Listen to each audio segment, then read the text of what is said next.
반갑습니다. 먼저 본문 말씀 먼저 보도록 하겠습니다. 요한 1서 2장 20절입니다. 다 함께 봉독하도록 하겠습니다. 요한 1서 2장 20절입니다. 시작. 너희는 거룩하신 자에게서 기름 부음을 받고 모든 것을 아느니라. 아멘. 전번 3월 23일 날 말씀을 전할 때 조금 부족한 부분이 좀 있었습니다. 오해가 될 수 있는 부분도 있었다고 알겠습니다. 뭐냐면 보혜사 성령님 이걸 갖다가 제가 설명할 때 충분하게 설명을 못 드린 것 같아요. 그래서 오늘은 보혜사에 대해서 더 깊이 있게 좀 나누고 그리고 넘어가고 싶어요. 그래서 그냥 보혜사 성령님은 한 분이신데 제가 말씀을 이렇게 강조하다 보니까 두 분으로 또 설명돼서 있어서 그런 부분에서 조금 이렇게 짚고 넘어가야 되겠다 싶습니다. 그래서 먼저 보혜사에 대해서 먼저 깊이 있게 좀 알고 넘어가야 될 것 같아요. 그래서 전번 주에 요한복음 14장 16절을 들어서 말씀을 드렸습니다. 목요일 저녁에 성만찬 때 제자들에게 하신 말씀이 내가 아버지께로 해서 나를 예수님을 통해서 보혜사를 나를 통해서 임하게 할 것이다 라고 말씀을 했습니다. 거기서 표현하기를 다른 보혜사를 이렇게 설명을 했습니다. 말씀을 했습니다. 그래서 그때 영어로는 다른 보혜사를 another helper라고 말씀을 드렸습니다. 그걸 갖다가 또 헬라어로 기록되는 것을 보면 알로스 파라클레토스 이것까지는 제가 설명을 한 것 같아요. 근데 이제 그 설명을 하다가 그 성령님이 두 분으로 이렇게 표현한 그런 부분이 있어서 정정을 합니다.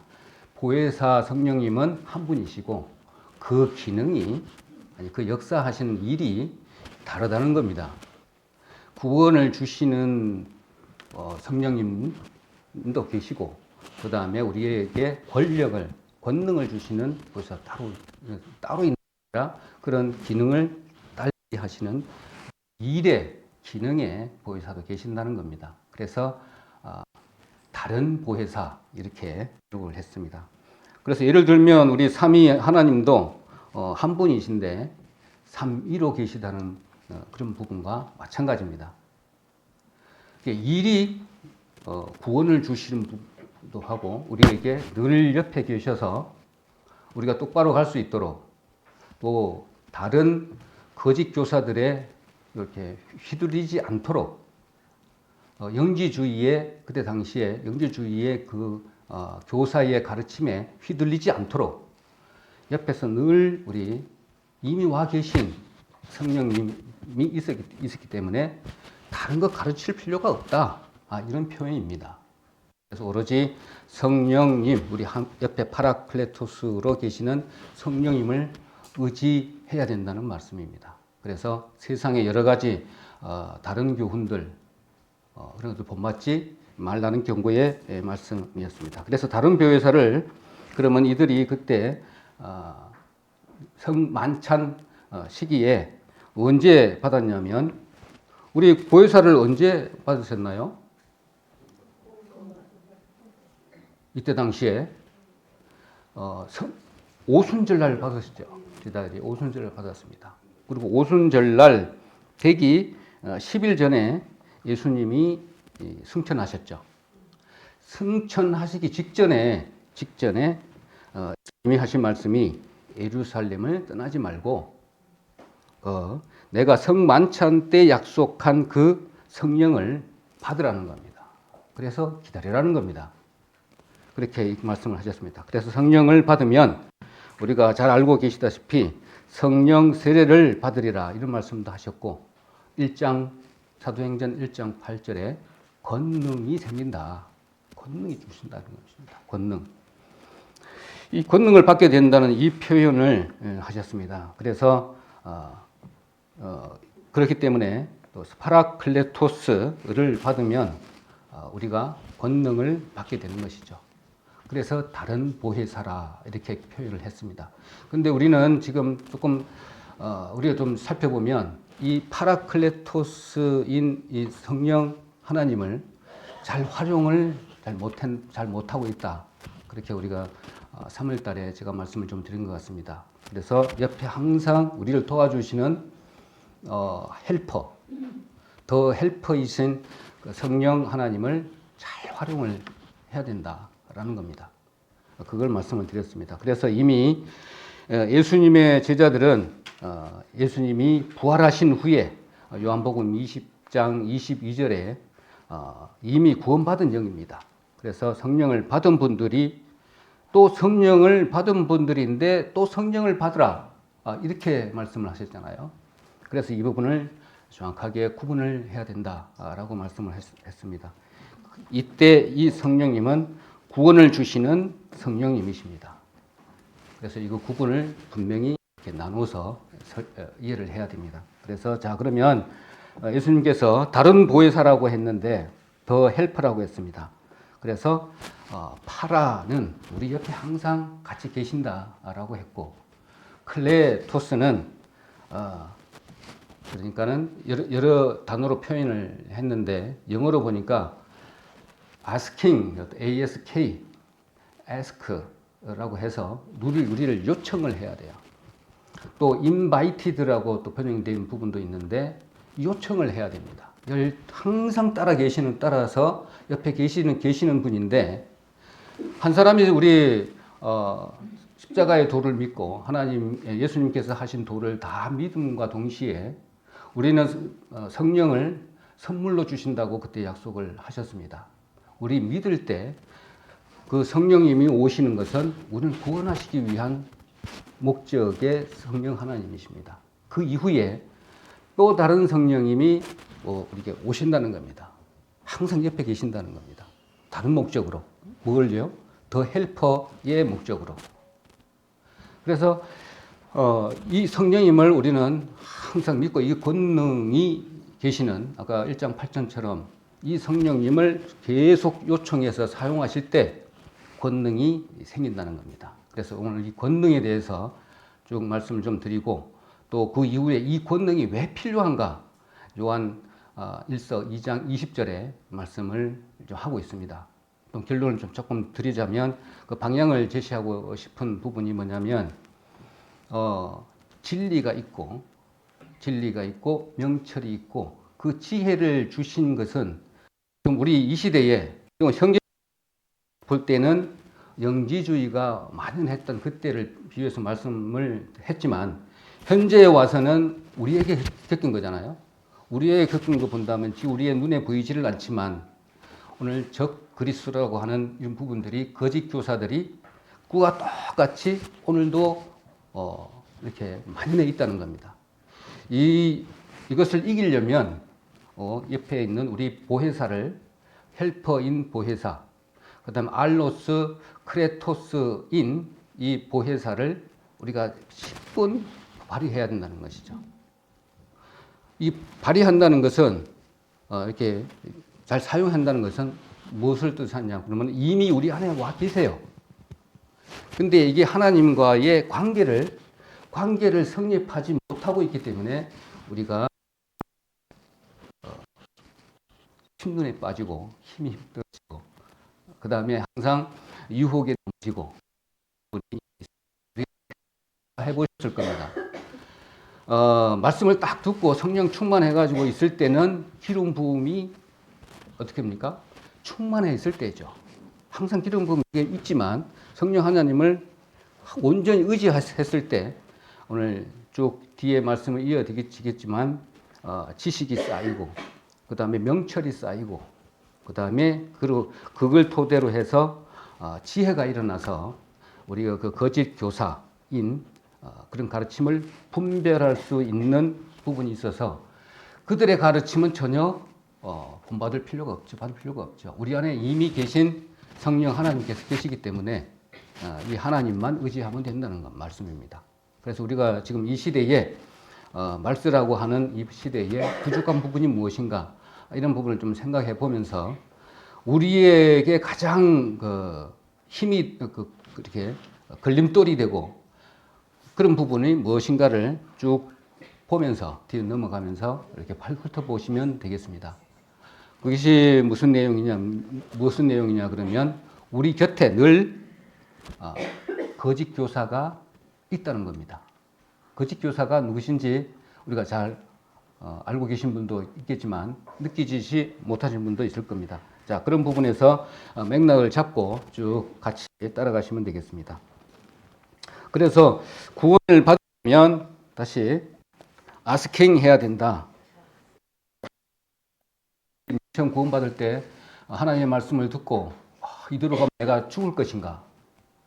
이 인생이 끝인가? 얼마나 기도를 많이 했습니까? 복음 풀기 전에 그때 간절히 바랬습니다.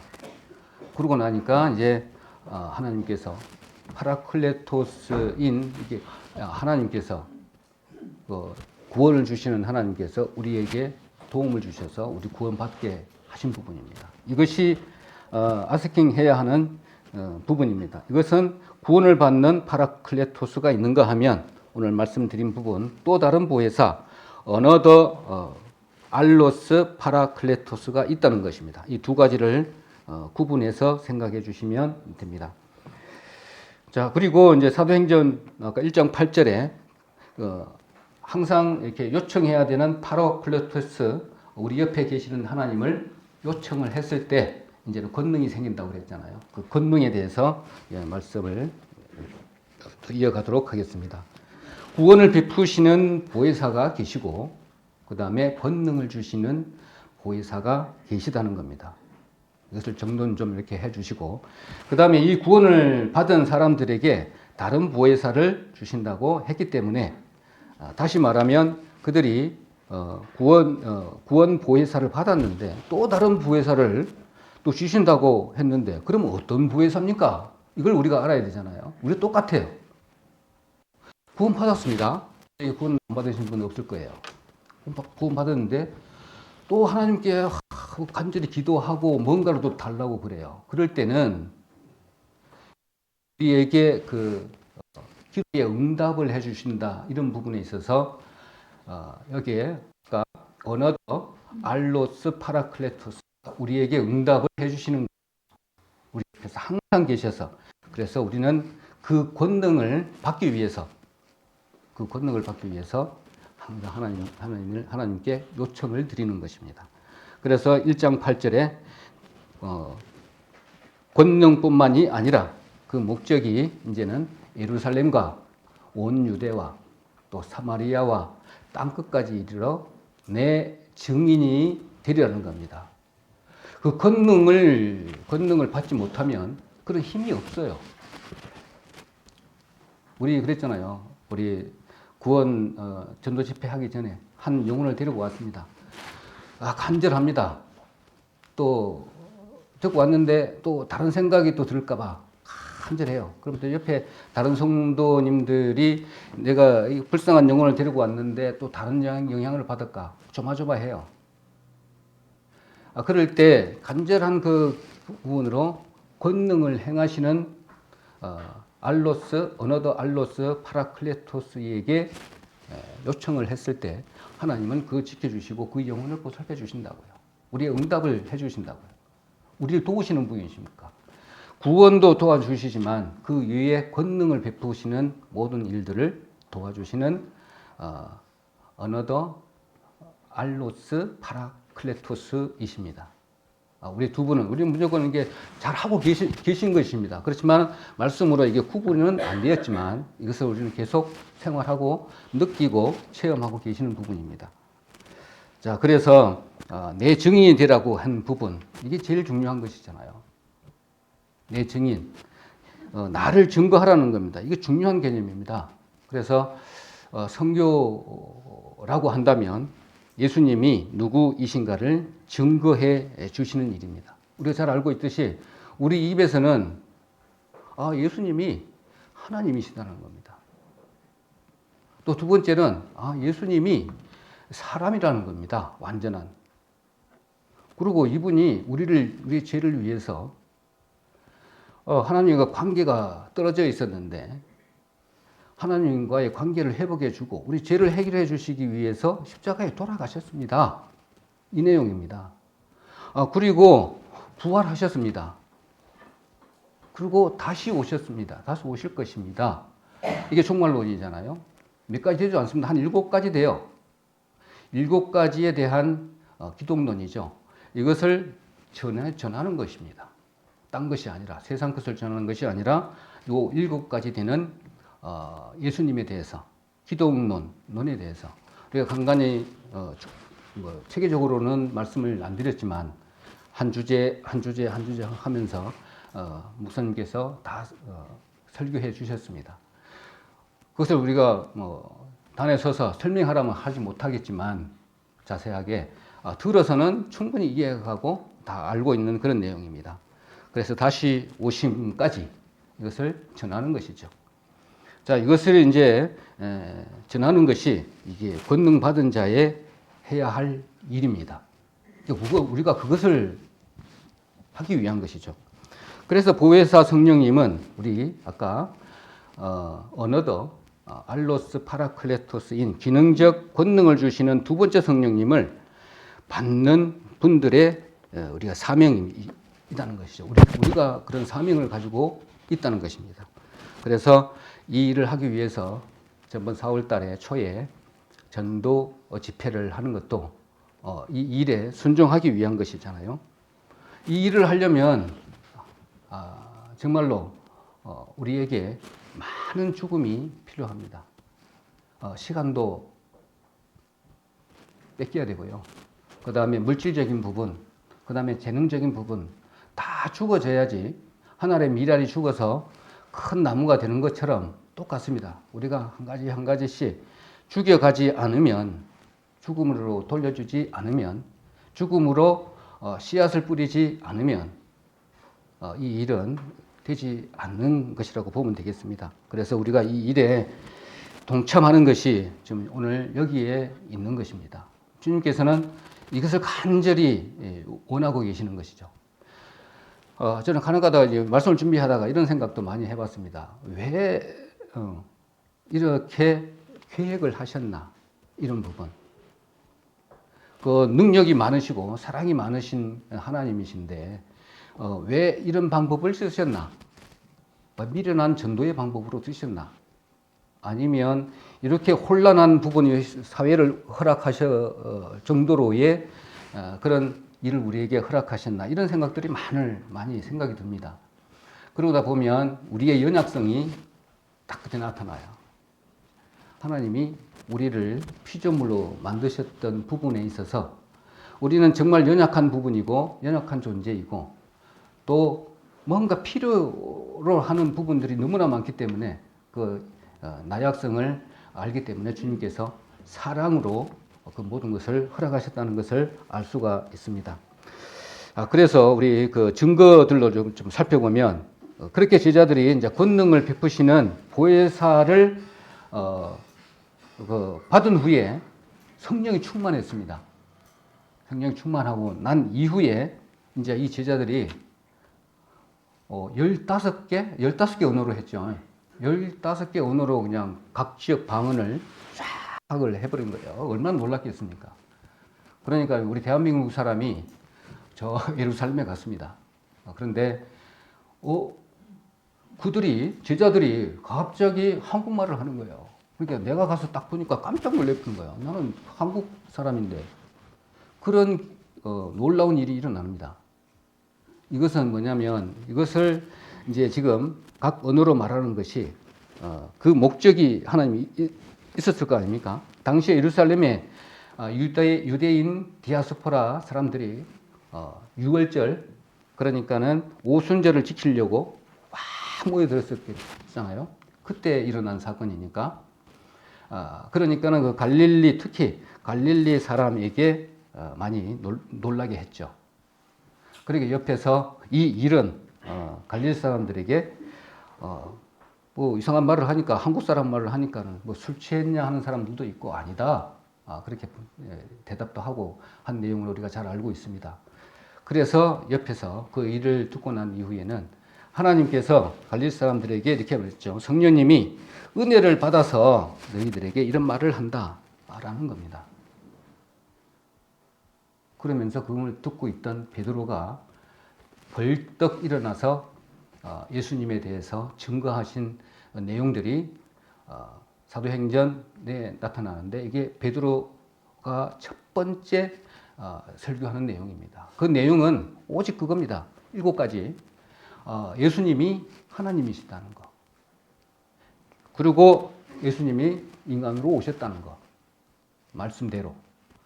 그 다음에 죽으시고 장사되시고 부활하시고 다시 오시겠다고 하는 그 내용들을 쫙 이야기를 하신 것이죠. 다른 이야기 절대로 안 했잖아요. 그 부분입니다. 그래서 설교 내용도 그 부분이고, 그러니까 구원받은 사람들이 그 유대인이 개종한 부분들이 숫자가 3,000명이나 되었다라고 했을 때 그것을 우리는 잘 알고 있지만 그것을 우리에게 지금 현재 적용하냐 못하냐는 또 다른 문제잖아요. 전도 집회 했을 때 이런 부분을 10분 발휘하게 되면 반성되는 부분 많이 있잖아요. 저는 이번 전도 집회 때 10분 이렇게 참여하지 못하고 영상으로만 이렇게 하는 가운데 많은 그 생각이 오고 가고 하더라고요. 그 영상으로 딱 뜨게 되면 문자가 딱 오잖아요. 그걸 우리 딸한테 보냈어요. 딸한테 보냈더만은 네 하고 말더라고. 네, 딱 한 글자예요. 제대로 들었는지 안 들었는지 모르겠지만 다시 또 이렇게 보면 뭐 마음에는 있는데 마음에는 있어요. 마음에는 있고 그 다음에 좀 아는 지식이 이제 부족한 부분이고 우리 아들 같은 경우에는 많아요. 여러 가지는 그냥 궁금한 게 많아가지고 예전부터 내가 지금 아빠가 이야기하면 그걸 대응하려고 공부를 많이 한 것 같아. 그래가지고 뭐 한마디 뚝 하면 뭐 그냥 내가 한마디 하면 뭐 10마디 이상 해버리니까 그래 그렇다 그러면 이제 그걸 가지고 잘 이제 적용을 해야 되지 않느냐. 그래서 그러면 이렇게 보고 있는 상태인 것 같아. 보면 현재 여러 가지 뭐 신앙 부분 또 지금은 이제 또 일을 한다고 지금 바쁘게 좀 하고 있는데 이런 부분을 이렇게 쭉 지켜보고 있습니다. 보고 있는데 참 마음이 안타까운 부분이 많이 있죠. 어느 계기가 있었는데 그 계기를 넘지를 못하고 쓰러져 버렸죠. 그 부분이 이제 뭐 저의 책임도 있지만 또 여러 가지 부분이 또 복합되어 있더라고요. 이게 유혹에 아니면 시험에 넘어진 거잖아요. 그래서 또 빨리 일어나는 사람도 있지만 또 늦게 일어나는 사람도 있고 또 여러 부분이 있습니다.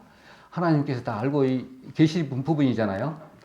이 성격을 가진 이 영혼은 어떤 부분을 사용을 해서 쓰실 것인지 다 아시잖아요. 약한 사람은 약한 대로, 그 다음에 강한 사람은 강한 대로. 제가 정말 강하거든요.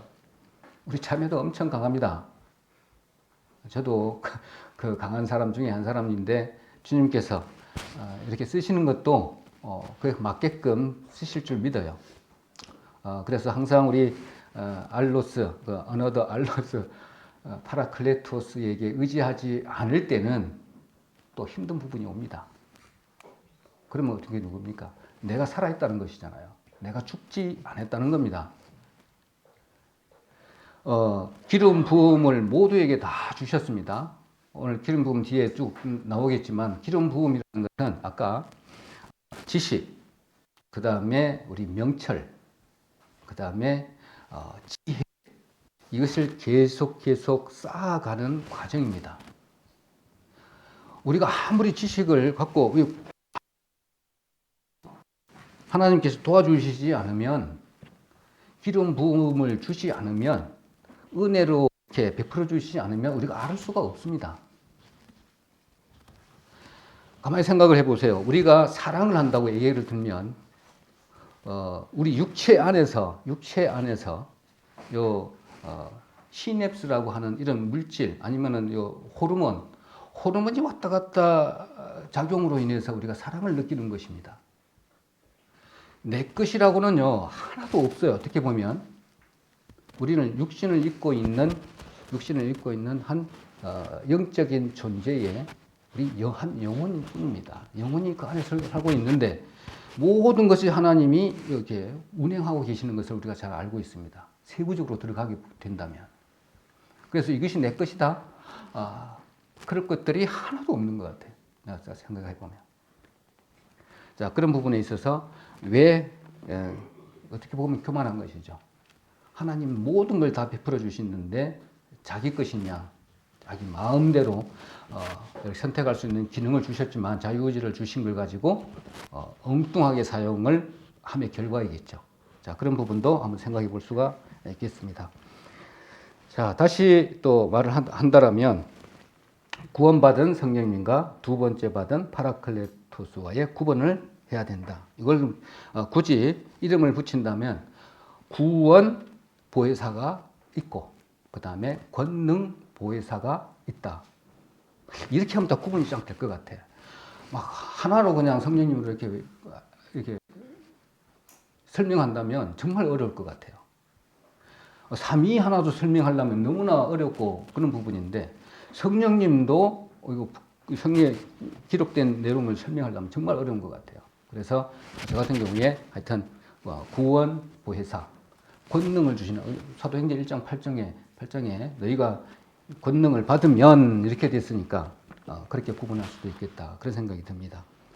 그래서 그 권능이라는 부분들은 그 권능은 이미 우리 안에 성령님께서 내주하고 계실 때 성령 세례라고 그러잖아요. 내주하고 계실 때 우리는 모든 능력을 다 가지고 있는 분들입니다. 성령께서 옆에서 다 도와주시기 때문에. 그런데 그 부분을 기름 부음이다 라고 말을 하고 있는 겁니다. 기름 부음. 그래서 이 기름 부음은 어디에서 어떻게 해서 유래되는가 간단하게 보고 넘어가도록 하겠습니다. 기름 부음은 본래 목자들의 습관에서 시작됐다고 합니다. 목자들의 습관에서 머리니 이가 있잖아요. 머리니 그리고 다른 그 곤충들이 양의 털에 묻어서 파고 들어가 가지고 요 기로 들어가게 되면 기로 이렇게 싹 스며들면 양이 죽을 수도 있다네요. 그래서 양들이 그것들을 양을 보호하려고 요 머리에다가 기름을 발랐답니다.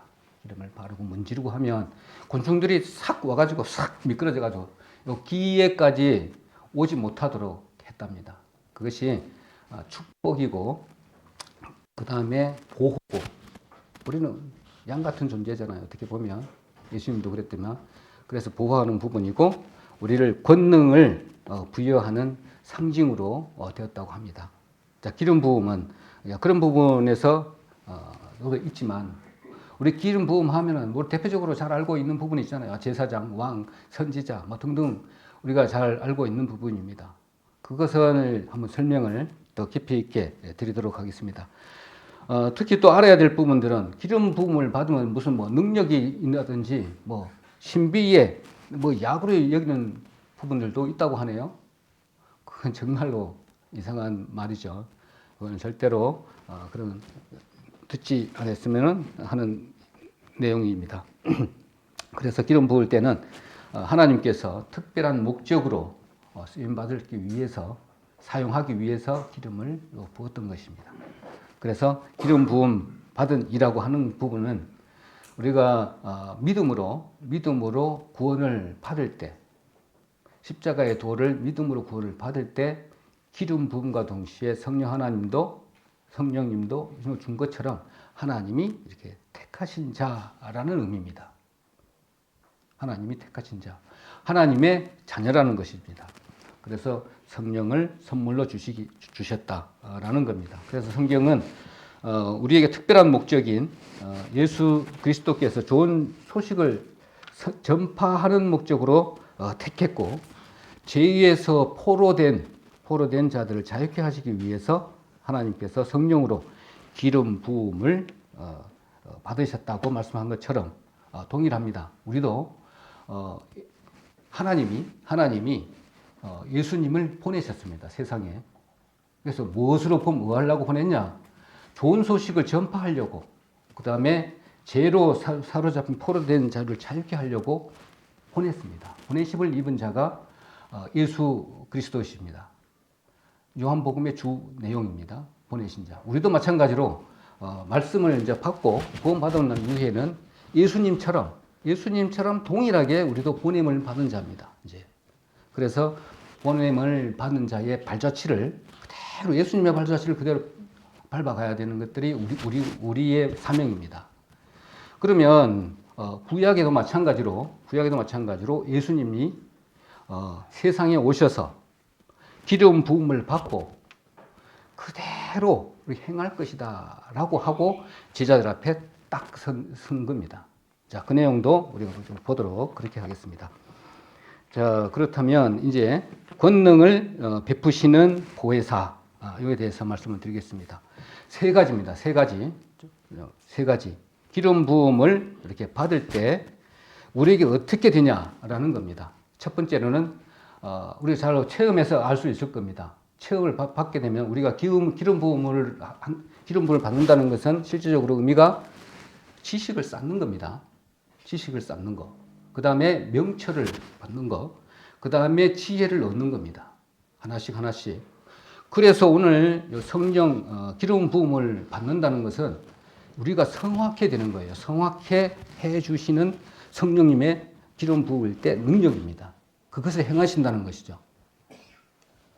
그리고 두 번째는 일단 세 가지를 먼저 말씀드리고 들어가겠습니다. 두 번째로는 복음을 전파하게끔 해주신다는 겁니다. 복음을 전파해 주시는 것. 그 다음에 세 번째로는 우리가 권력자로 만들어 주신다는 겁니다. 성령 그 하나님이 기름 부음을 이렇게 우리에게 허락하실 때 세 가지입니다. 그래서 첫 번째 이사야 11장 한번 보도록 하겠습니다. 이사야서 11장.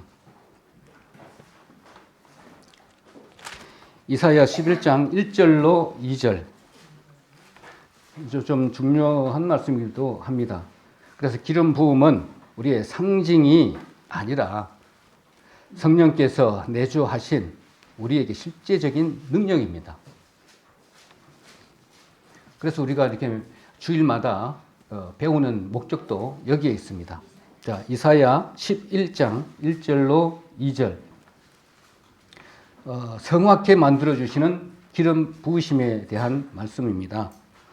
같이 읽도록 하겠습니다. 이새의 줄기에서 한 싹이 나며 그 뿌리에서 한 가지가 나서 결실할 것이요 여호와의 신 곧 지혜의 총명의 신이요 모략과 재능의 신이요 지식과 여호와를 경외하는 신이 그 위에 강림하시리니. 여러 가지 지금 한 6가지를 말씀을 하고 있습니다.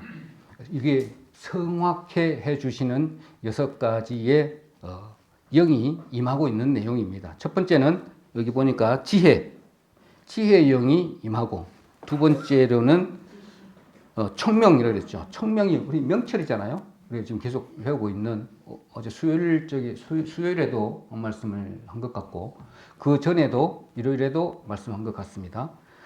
명철의 영이 임하고 그 다음에 묘략이라는 것은 우리의 계획이죠. 계획, 플래닝, 체계적으로 조직적으로 우리 배우는 그 내용입니다. 예수님에 대해서 모든 부분에 대해서 체계적이고 그 다음에 조직적으로 배워나가는 그런 영이 임하고, 그 다음에 네 번째로는 재능이네요. 재능, 능력의 영이 임하고, 그 다음에 지식의 영이 임하고, 그 다음에 여호와를 경외하는 신이 있다. 여호와를 경외하는 것이 얼마나 중요한지 우리 잘 알고 계시잖아요. 이것이 임하는 것이 이렇게 기름 부음의 영이 두 번째 보혜사다라는 것입니다. 이러한 보혜사가 임하게 되면 6가지 성확해 하는 일들이 우리에게 나타납니다. 우리 전도 집회 이후에 아니면 새로운 영혼들을 한번 불러가지고 이렇게 말씀 듣게 하고 그 다음에 그 이후에 자라가는 모습 보면 우리 바로 느낍니다. 무슨 영이 임하셨는지. 그러니까 언어도 알로스 파라클레토스를 정확하게 제대로 의지하고 열심을 내서 하나님을 알려고 하고 지혜, 지식, 명철, 묘략, 여호와를 경외하는 그런 영이 임하고 있는지를 우리 바로 보면 알죠. 이렇게 느껴요. 자, 이런 부분입니다. 그래서 우리는 성령님의 기름 부으심이 간절히 필요한 것이죠. 이것을 딱 받고 나면은요, 담대해집니다. 말씀도 잘 나오고요. 전하는 것도 그냥 뭐 입술에 말씀의 검이 상대방에게 착 꽂히면요, 한 말도 못합니다. 그러냐? 귀가 쫑긋해가지고요, 이렇게 나타나는 부분도 있습니다. 그렇게 이렇게 기름 부으심이 없는 상태에서 말씀 전해봐요. 힘도 없고요, 거꾸로 당합니다. 힘 없어져 버려요. 그래서 예수님을 증거를 하려면 우리가 명철 권능을 받으려면 이 기름 부으심이 필요하다는 겁니다. 두 번째로는 이사야 61장 보겠습니다. 다시 이사야 61장. 이사야 61장 뒤로 조금 넘기셔서 61장 1절로 2절 같이 읽도록 하겠습니다. 주 여호와의 신이 내게 임하셨으니 이는 여호와께서 내게 기름을 부으사 가난한 자에게 아름다운 소식을 전하게 하려 하심이라. 나를 보내사 마음이 상한 자를 고치며 포로된 자를 자유를 갇힌 자에게 노임을 전파하며. 2절까지. 여호와의 은혜의 해와 우리 하나님의 신원의 날을 전파하여 모든 슬픈 자를 위로하되. 그냥 뭐 두 절 읽어도 무슨 말씀인지 우리가 바로 캐치할 수 있습니다. 복음 전도자를 만드는 일을, 그러니까 예수님을 증거하는 그 일을 기름 부으심을 받을 때 나타나는 현상입니다. 막 전도하고 싶어서 가만히 입이 근질근질해서 못 참습니다. 우리가 이렇게 하도록 해 주시죠. 내가 한다고 생각 절대로 안 하시죠. 처음에는 좀 우쭐할 때가 있어요. 처음에는 우쭐할 때 있는데 조금 지나가 보면 이 능력이 내가 이렇게 행동하고 있는 것들이 내가 하는 것이 아니구나 당장 압니다. 그래서 내 안에 계신, 항상 옆에 계신 성령님께서 알로스 파라클레토스가 나를 도와주셔서 이 일을 행하시는구나 라고 알고 있습니다. 그래서 우리 모든 것들은 이제 조금 지나면 나를 드러내지만 나중에는 겸손해집니다.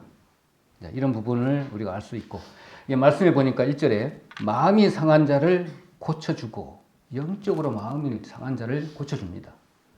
그리고 영적으로 포로된 자를 자유케. 전도 집회잖아요. 전도 집회입니다.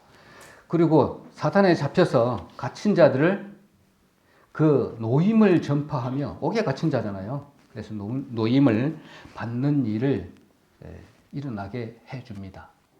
이 두 번째 기름 부음을 받았을 때 행해지는 겁니다. 첫 번째는 우리를 성화케 해줍니다. 그 다음에 두 번째로는 우리 복음을 전하게 해줘요. 복음을 전하게 해주십니다. 그래서 계속해서 신약에 와서는 이것을 갖다가 성령 세례를 받게 된다고 사도행전 1장 5절에는 말씀을 하고 있습니다.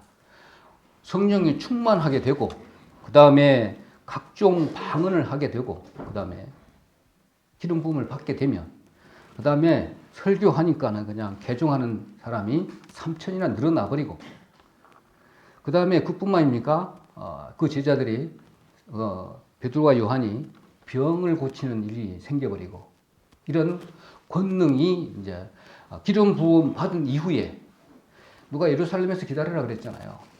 내가 성만찬 때 약속한 그 보혜사 성령님을 또 다른 보혜사를 주시겠다. 기다려라. 기다리고 오순절에 그 권능을 받았잖아요. 그러니까 막 힘이 확 생긴 겁니다. 이것이 얼마나 중요한지 우리는 잘 알고 있습니다. 그래서 세 번째는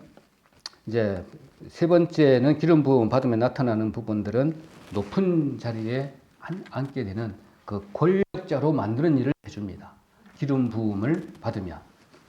그래서 권력자로 임명해 주는 일이 나타납니다. 우리는 이거는 좀 잘 알고 계시는 부분이잖아요. 그 구약의 제사장이 될 때 꼭 기름 부음을 받잖아요. 우리가 그 아론과 그 자손들이 레위기 6장 20절에는 대제사장이 임명받을 때는 기름 부음을 받았습니다. 레위기 6장 20절. 그리고 민수기 3장 3절에는 제사장이 기름 부음을 받고 난 뒤에 그 권능으로 일을 했던 것입니다. 이게 권력자입니다. 제사장 권력자잖아요. 그 다음에 두 번째로는 이스라엘의 왕을 세울 때 우리 잘 알고 계시잖아요. 기름을 다 부었습니다. 사울도 그랬고요.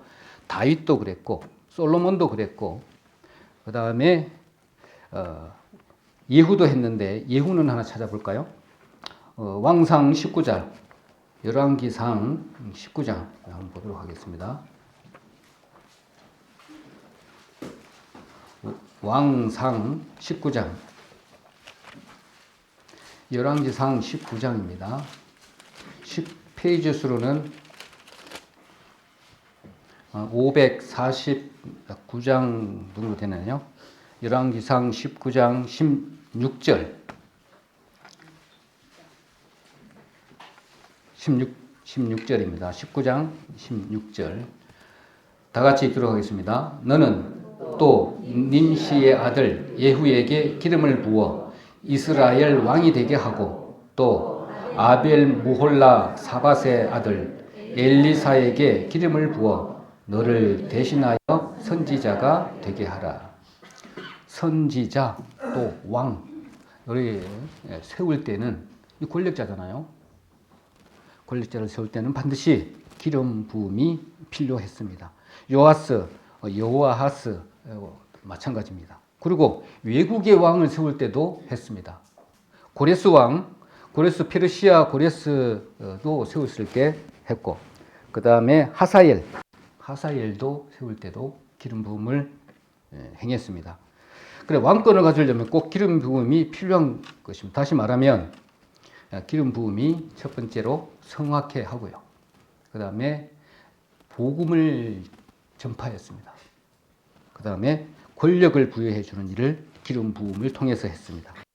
그래서 구약에서 마찬가지로 오늘 세 가지 권력자로 본 것처럼 우리 잘 알고 있는 제사장, 왕, 그 다음에 선지자, 아까 열왕기상 19장 16절에서 말씀했던 엘리사를 세울 때도 그래 한 것처럼 선지자에게도 반영이 됐던 내용을 볼 수 있습니다. 그뿐만 아니라 찾아보니까 천사장을 세울 때도 그랬더라고요. 천사장 제일 높은 천사장이 그룹 천사장이잖아요. 그룹 천사장을 세울 때도 에스겔 28장 14절에 보니까 기름 부음을 행했던 것도 기록하고 있습니다. 그리고 바울과 그 팀들도 마찬가지로 기름 부음 받은 자들이라고 고린도후서 1장 21절에도 말하고 있습니다. 자, 그렇다면 우리가 예수님의 발자취를 밟아야 되잖아요. 그러면 예수님도 기름 부음을 받았을까요? 당연히 받으셨죠. 네, 당연합니다. 그래서 예수님도 기름을 받았습니다. 주님도 인간이 되셔가지고, 자, 일단 마태복음 3장 16절 한번 보도록 하겠습니다. 마태복음 3장 16절. 자, 예수께서 세례를 받으시고 곧 물에서 올라 오실새 하늘이 열리고 하나님의 성령이 비둘기같이 내려 자기 위에 임하심을 보시더니, 이렇게 기록하고 있습니다. 그 다음에 누가복음 4장 16절도 한번 볼게요. 누가복음 3 뒤로 조금만 넘기셔서 누가복음 4장 16절로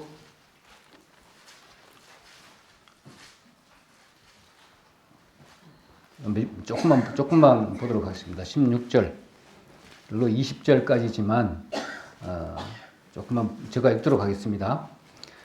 자, 예수께서 그 자라나신 곳 나사렛에 이르사 안식일에 자기 규례대로 회당에 들어가서 성경을 읽으려고 서심해 선지자 이사야의 글을 들이거늘 책을 펴서 이렇게 기록한 데를 찾으시니 곧 주의 성령이 내게 임하셨으니 이는 가난한 자에게 복을 전하게 하시려고 내게 기름을 부으시고 나를 보내사 포로된 자에게 자유를 눈먼 자에게 다시 보게 함을 전파하며 눌린 자를 자유케 하고 주의 은혜의 해를 전파하게 하려 하심이라 하였더라.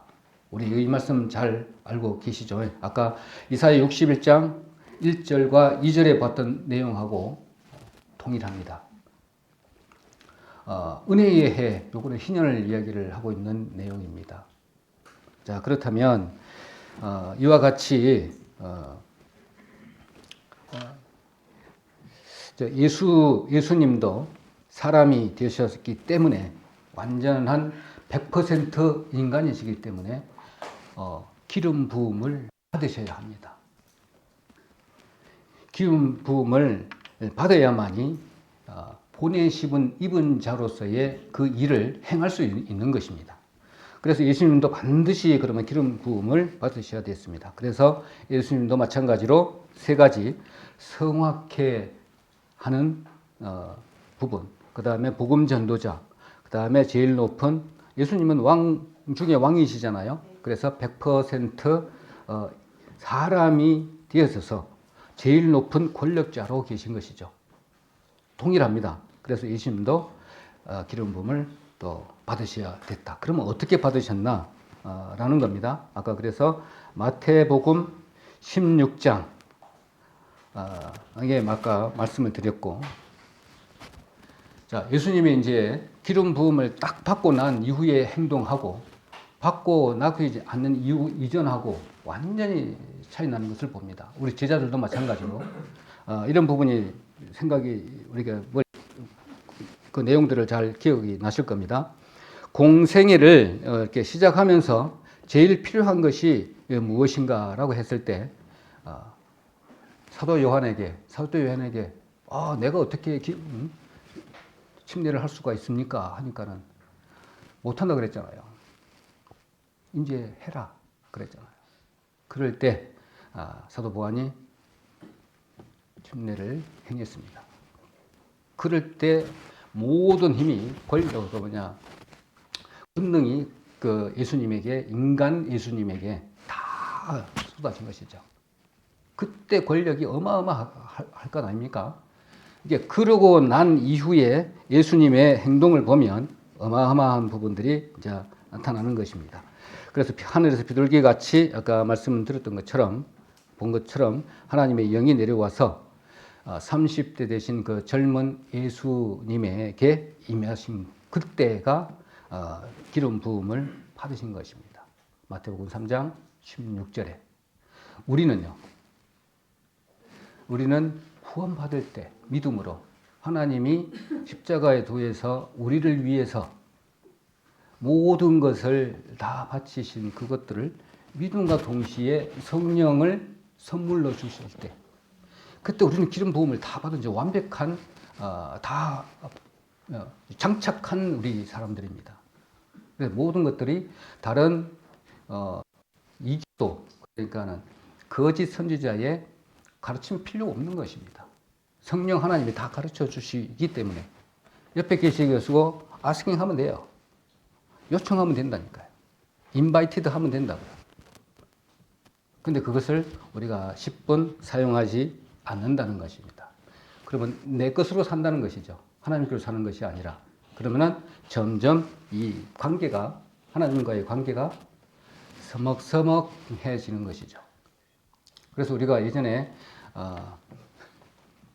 성령 충만하고 뭐 갈 때 목사님께서 예쁘게 만들어서 라이트를 올리고 내리고 밝아지고 이렇게 막 꺼지고 막 이런 하여튼 만들어 가지고 설명해 주신 부분이 여기에 있습니다. 기름 부음이 기름 부음이 여기에 해당하는 겁니다. 지식을 쌓아가야 되고요. 하나님을 아는 지식을 쌓아가야 됩니다. 그 지식을 가지고 명철에 도달을 해야 됩니다. 이제 그 말씀을 구분할 줄 알아야 돼요. 그러면 그 이후에 이제 이 말씀을 구분했잖아요. 명철을 가지고 이것이 이 세상에 우리가 살고 있는데 거짓 교사들 많이 있잖아요. 당시에는 그 영지주의자들이 있지만 지금 현재는 적 그리스도란 말이죠. 그럼 적 그리스도의 다른 가르침들이 얼마나 많습니까? 이것들을 분별을 하는 것이 명철까지입니다. 이제 이걸 가지고 내가 그것을 구분했으면 내가 행동을 해야 되잖아. 힘이 생겨가지고 이제 행동이 옮겨야 되는 것이 이제 지혜죠. 그래서 오늘 아까 맨 처음에 성화되는 과정에서 6가지 영이 파라클레토스에 다 있다는 것입니다. 기름 부음에 다 있다는 것입니다. 그것만으로도 우리는 충분하다는 것입니다. 다른 교육을 이 교회 내지는 거짓 교사들의 가르침이 필요가 없다는 것입니다. 우리 이미 다 가지고 있다는 것이죠. 자, 그렇게 이해를 하시면 되겠습니다. 그래서 이제는 예수님이 기름 부음을 받으셨기 때문에 3년 공생의 그를 시작할 수 있었던 것입니다. 그러니까 성령 충만했죠. 그러다 보니까 40일 금식도 할 수가 있었고요. 사단이 또 3번이나 유혹을 했잖아요. 이것도 그때 물리칠 수 있는 힘이 기름 부음을 받으신 이후입니다. 인간 예수님이십니다. 하나님이신데. 그뿐만 아니라 이 사역을 하시면서 죽은 나사로도 살리고 자연도 정복을 하시고 그 다음에 귀신도 쫓아내고 제일 중요한 것은 본인이 죽었다가 다시 살아나시는 겁니다. 이 엄청난 사건입니다. 그래서 이런 것들을 기름 부음 받은 이후에 강력한 권능을 가지신 성령 하나님을 받으셨을 때 나타나는 모습이죠. 우리도 마찬가지입니다. 어떻게 내가 구원받을 수 있을까? 세상에 유혹할 것들이 엄청 많은데 우리도 기적적인 삶을 살고 있지만 예수님도 그런 모습으로 오셔서 그 발자취를 그대로 따라서 오라고 미리 본을 다 보여주신 것이죠. 하나님께서. 그렇기 때문에 기름 부음을 절대적으로 받아야 한다는 것입니다. 그래서 예수님 본인이 기름 부음을 받아야 된다는 사실을 다른 말로 말하면 뭘까요? 예수님도 기름 부음을 받아야 돼요. 하나님이신데 인간으로 오셨는데. 그래서 예수님 우리가 기독론이 그렇게 중요한 것입니다. 어떻게 하나님인데 인간이 될 수가 있어? 이렇게 질문하면 우리가 어떻게 대답할 겁니까? 요 구절을 말씀해 주셔도 되고요. 뭐 여러 가지 부분이 있겠지만 설명하기가 어려운 부분이 여기에도 있습니다. 그리고 우리는 확실하게 가진 부분이 뭡니까? 우리 빌립보서 2장 7절이잖아요. 신성을 비워서 인간의 모습으로 오셨다는 것입니다. 그 이유는 또 왜, 어떻게 이런 질문들에 대해서 답을 정확하게 가지고 있어야 되는 것입니다. 그래서 예수님께서 말씀하셨죠. 아예 700년 전에 내가 현재 와가지고 지금 제자들이 있는 그 시점에까지 와가지고 내가 어떻게 하겠다라고 구약에 이미 예언을 해 두셨습니다. 주전 700년 전에 이사야에게 아까 말씀했던 것처럼 이사야 11장 1절 2절, 이사야 61장 1절 2절에 미리 다 말씀해 주셨다고요. 내가 기름 부음을 받고 난 이후에 너희들 앞에 올 것이다. 이것이 응했다는 겁니다. 받으실 것을 이사야에게 알려주고 지금 700년이 지나고 난 이후에 요단강에서 그 일을 행하신 것이죠. 기름 부음을 받으신 것입니다.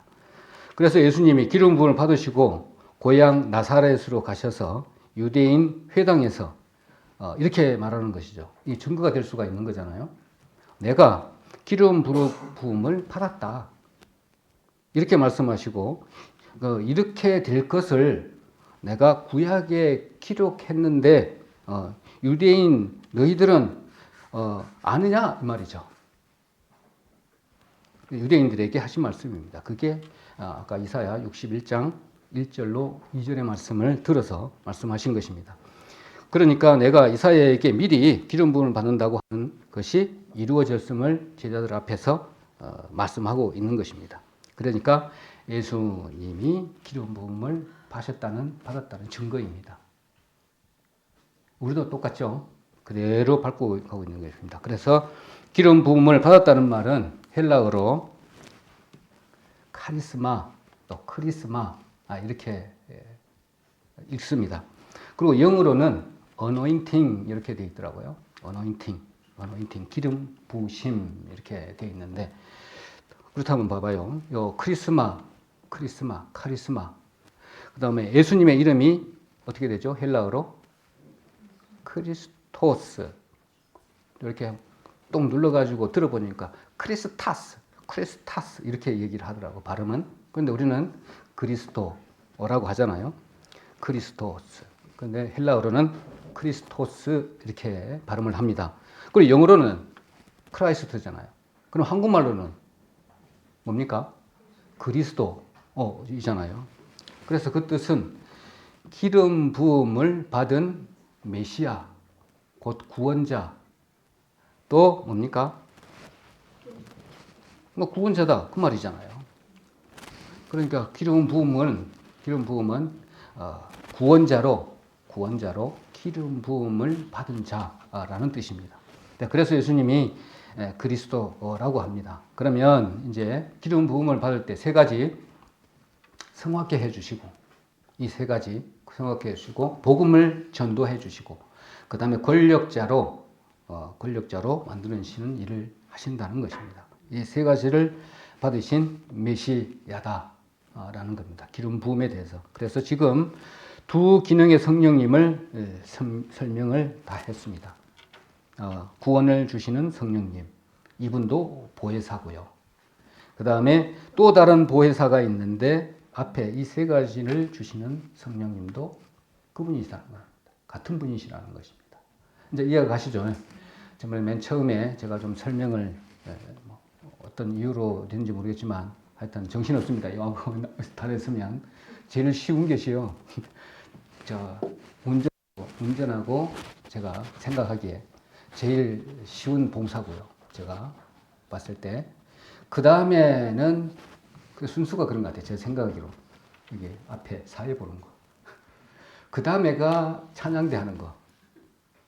그 다음에가 이게 단에 서는 거예요. 제 생각에.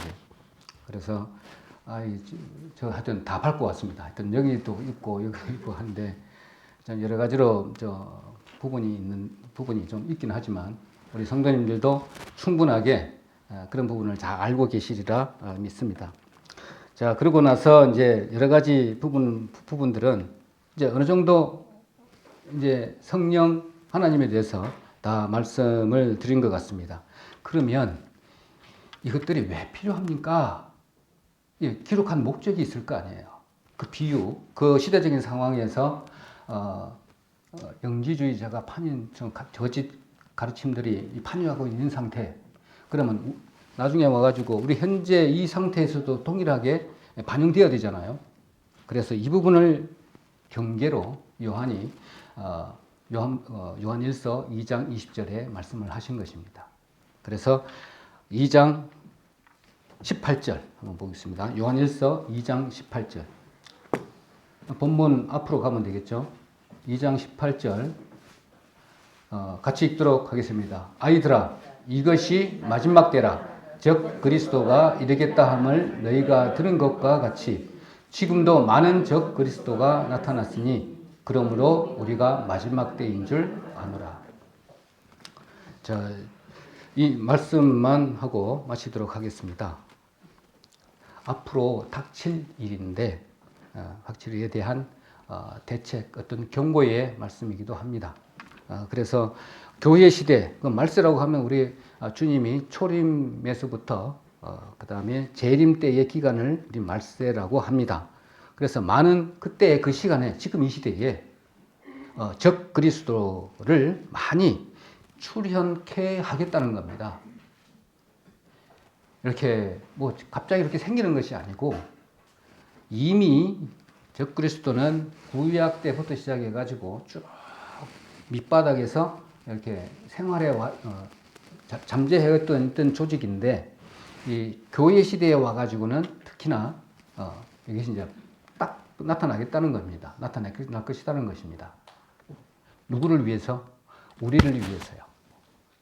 무엇 때문에? 이제 마지막 때, 그때 상고의 시대, 주님이 재림해가지고 오실 그 시점에 경고로 또 표지판으로 이런 애들이 나타나고 한다라면 이제 마지막 때인 줄을 알아라는 겁니다. 경고로, 표지판으로. 그 다음에 복음을 잘 전해야 되겠죠. 그때 된다면. 무엇 때문에 주셨는가 우리에게 경고의 메시지이기도 합니다. 그러니까 그리스도를 딱 집어서 공격을 한다고요. 그리스도를. 우리는 오직 예수 그리스도만 구원자이라고 믿는데 그것이 아니라는 겁니다. 여기도 그리스도가 있고 우리 잘 알고 있는 부분입니다. 자, 그런 부분. 여기도 기름 부음 받은 자들이 있고 여기도 메시아고 여기도 구원자가 있다. 이런 것들을 우리가 봤을 때 이렇게 기름 부음을 받지 않으면 그 지식이 쌓이고 명철이 쌓이고 그 지혜가 없으면 이런 유혹에 빠져버린다는 겁니다. 경계의 말씀으로 주신 것입니다. 그래서 요한에게 그 당시의 기독교인들에게 그 진짜와 가짜를 이렇게 구별을 하려면 무엇이 필요한가? 라고 말씀하신 거죠. 이것이 너희들에게는 기름 부음이 필요하다라는 겁니다. 우리도 마찬가지잖아요.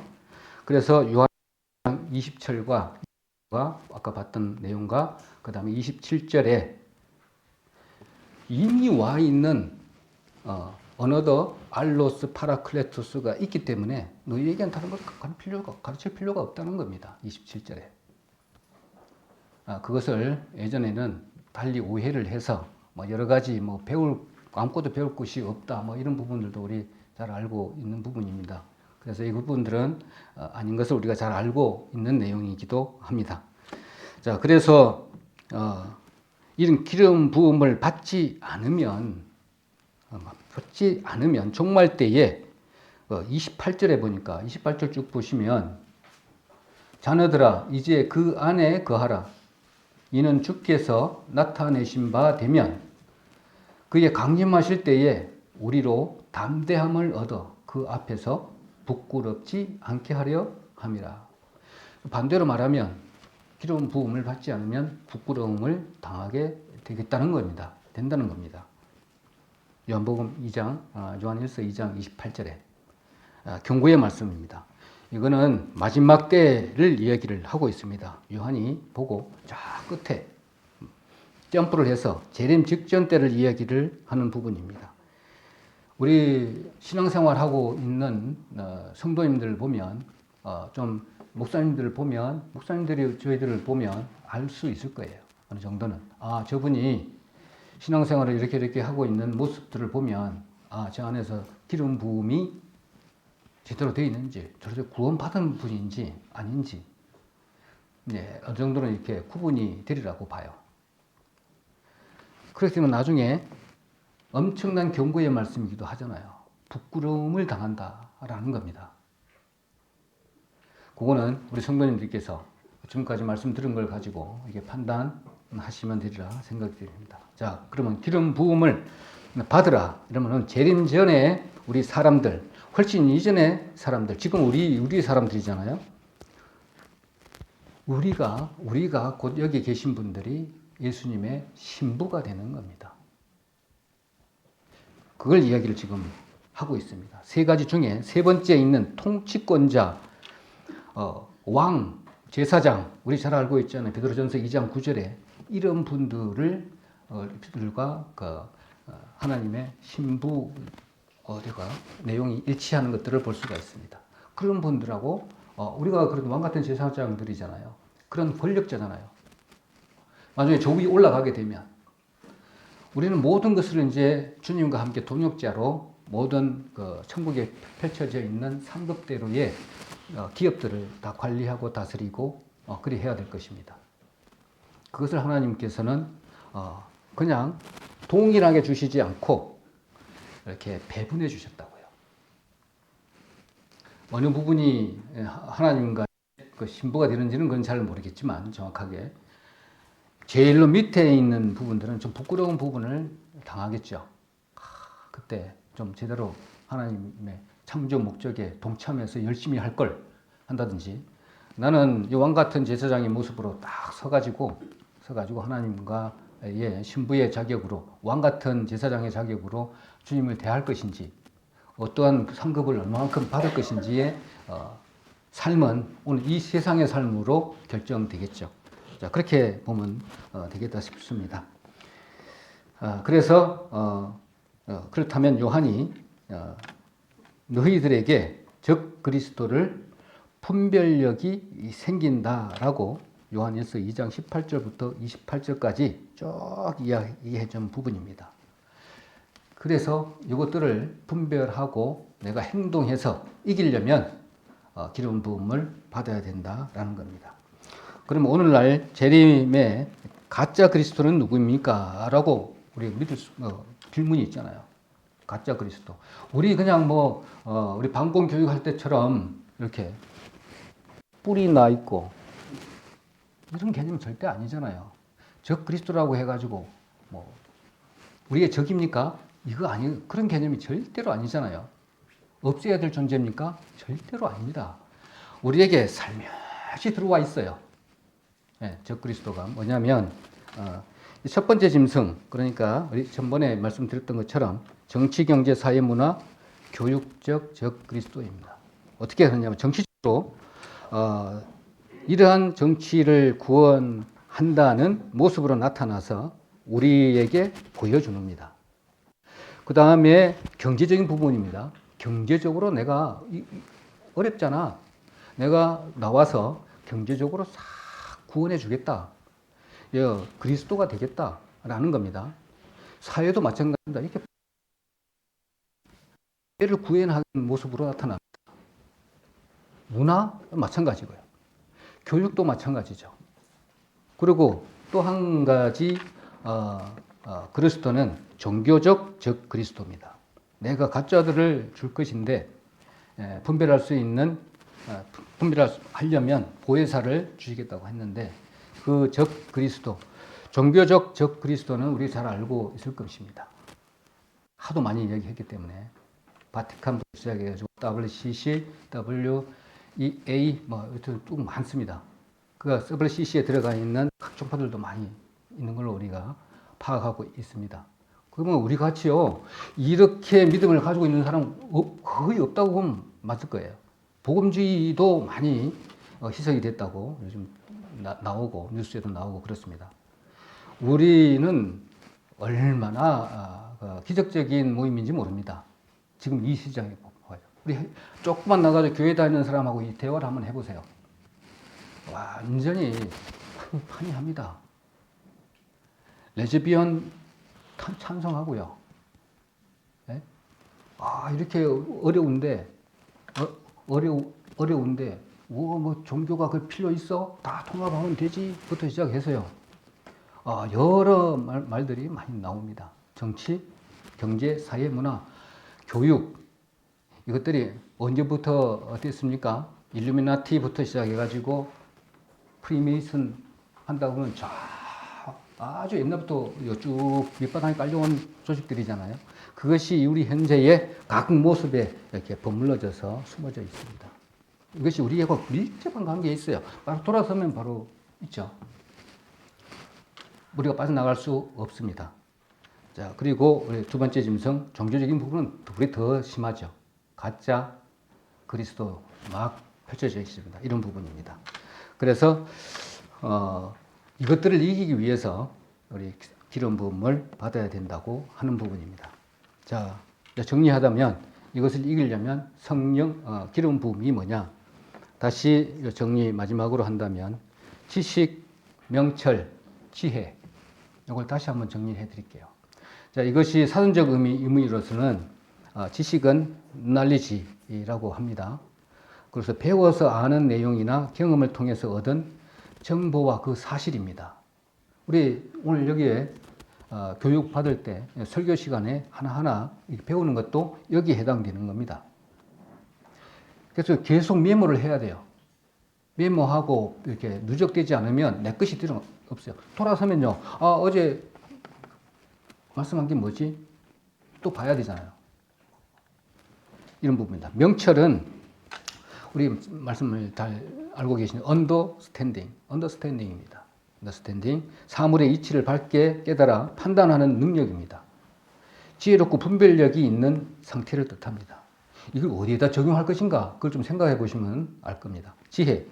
올바른 판단과 결정을 내릴 수 있는 능력으로 단순한 지식보다 더 깊이 있는 통찰을 포함한다고 지혜는 이야기를 하고 있습니다. 이게 사전적 의미입니다. 사전적 의미. 그 다음에 교훈적 의미로는 지식은 많은 정보를 아는 것이지만은 그것만으로도 충분하지 못하다는 겁니다. 그래서 명철은 지식을 올바르게 이해하고 분별하는 능력이라네요.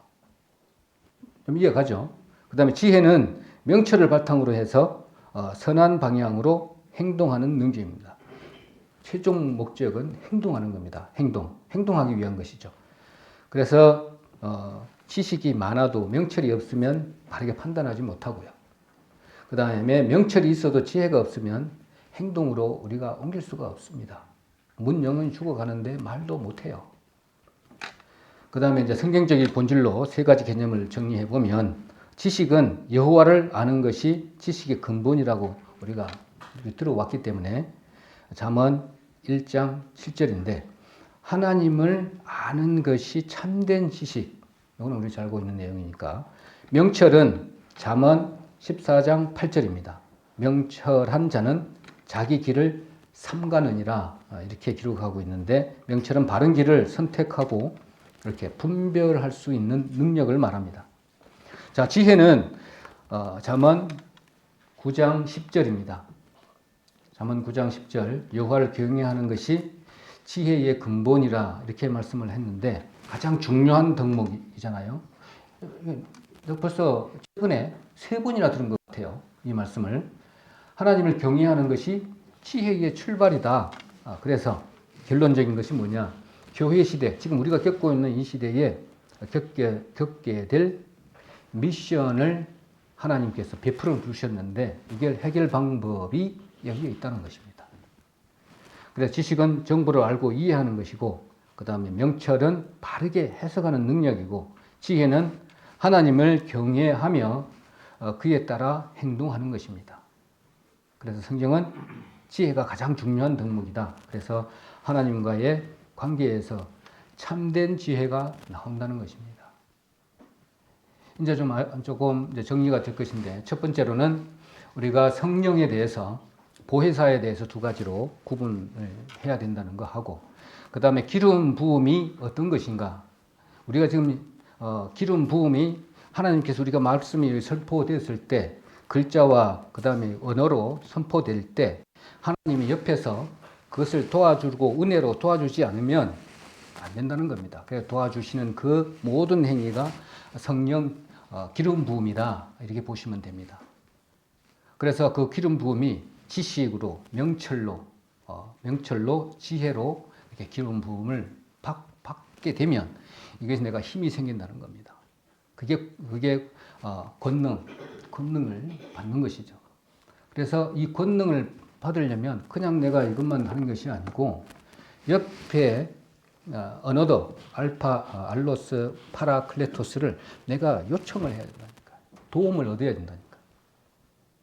늘 우리 옆에 계시는 성령 하나님이시기 때문에 그렇습니다. 그래서 우리는 그동안에 그렇게 해 오셨어요. 그렇지만 구분하지를 않고 한꺼번에 이렇게 기도할 생활, 말씀 보는 것, 공부하는 것, 그 다음에 복음 전하는 것 다 해 오셨잖아요. 그래서 구분을 좀 해 주면 좋겠다. 이런 부분으로 말씀을 드렸습니다. 조금 시간이 좀 오버가 됐긴 했는데 정리하자면 그겁니다. 지식, 명철, 지혜를 잘 활용을 해야 되는 것이 기름 부음의 가장 중요한 목적이다 라는 말씀으로 마무리하겠습니다.